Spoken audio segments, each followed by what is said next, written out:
என் உயிரினும் மேலான ஆத்மபந்துகளுக்கு எம்பெருமானை பிரார்த்தித்து விஷ்ணு சகஸ்ர நாமாவளியின் அர்த்தங்களை பார்ப்போம்.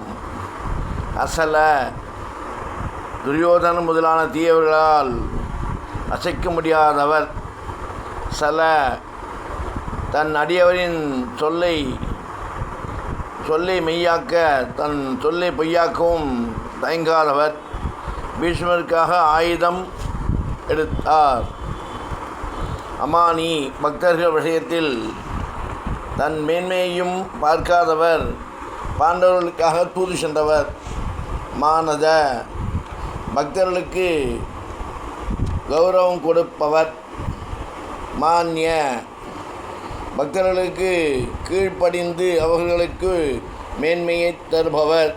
லோகஸ்வாமி தன்னை தாழ்த்து கொண்டாலும் எப்போதுமே உலகங்களுக்கெல்லாம் தலைவர். திலோதக்ருத் 3 உலகங்களையும் தாங்குபவர். ஆகையாலே உலகத்தாருக்கு எளியவர். சுமேதா தம்மை பூசிப்பவர்களுக்கு நன்மையை தரும் நல்லெண்ணம் உடையவர். மேதஜ முன்ஜென்மத்தில் தேவகி செய்த தவத்தின் பலனாக அவதரித்தவர்.